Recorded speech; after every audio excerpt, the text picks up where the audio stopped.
The focus still on the latest unemployment numbers. What industries are contributing to these figures?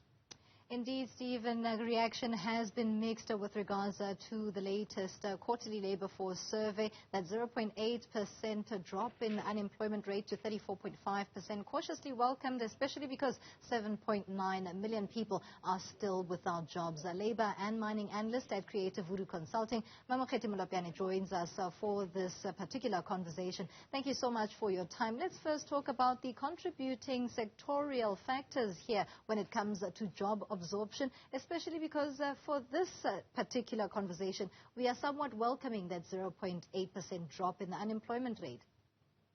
Yes, to me, the sectors that really helped with the drop in percentage are community services, manufacturing and trade. And it's not surprising really to see how that could have happened, because this was Q1 of 2022. We know that, for example, government expanded public work program has been on a drive to recruit people and increase the projects that government has undertaken. We know also that there has been those teachers assistant project that government had undertaken with basic education department. So there it becomes clear now how community services could have contributed to job creation. Manufacturing really is the sentiment that is carried globally, that we are now in a world economy that has adjusted to the pandemic and is working its way through the pandemic. And as demand for goods increases and as more economies are opening up and are becoming more active and demand is increasing, and it's not surprising then that our manufacturing sector would have been a key contributor also to that. I must also, to me, say mining it's important in the sense we know that the last time I had a conversation with you, we could see clearly the pictures on mining productivity and production, how it has been one of the sectors that has dragged the economy, as it were, last year towards recovery or towards better performance. So here again, it becomes clear how those sectors and mining could contribute to the dropping percentage of unemployment.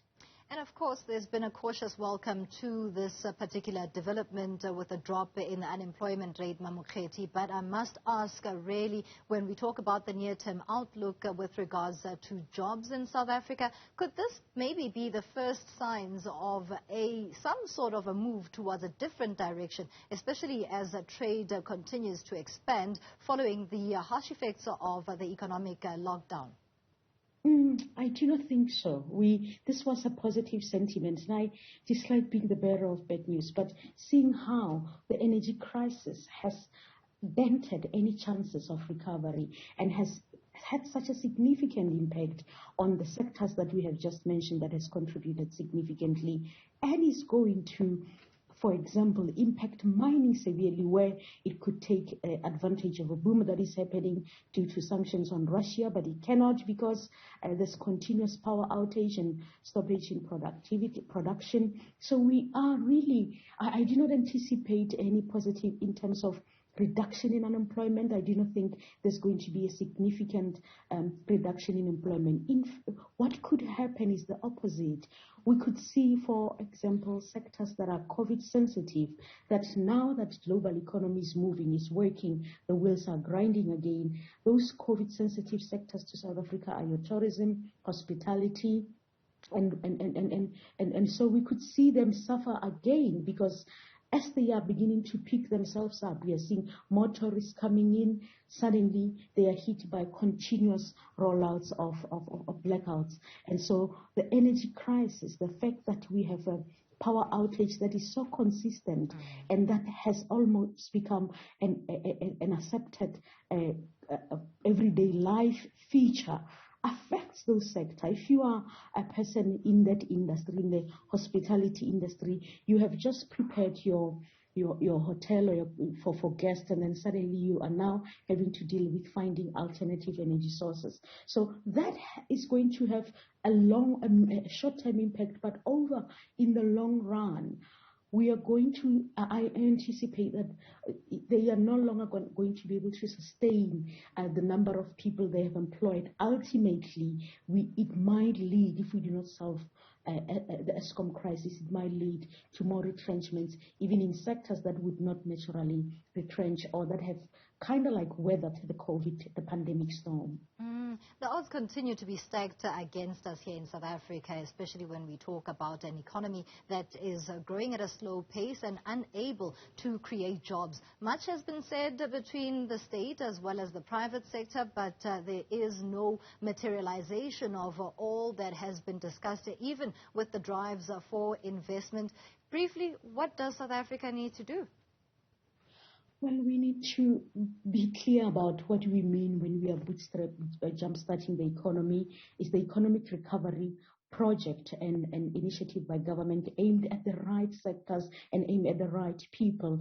And also we have to, because you have to remember to me that at the moment, the fixed capital formation per GDP is sitting at about what, below 15%. So any changes that is happening in terms of jobs, it's going to be, we must understand it as either temporary or cyclical, because it doesn't have a long-term impact on the overall decline in unemployment. As we have seen, today we might see a drop in Q1, but the fact remains we still have high youth unemployment. We still have a high black female unemployment versus compared to national average. So up until government is clear on what it means, its policy initiative, what it means to it wants to jumpstart the economy, and it does not necessarily need to copy what is happening elsewhere. Yeah. It simply needs to be practical about how to solve the unemployment crisis, but more importantly,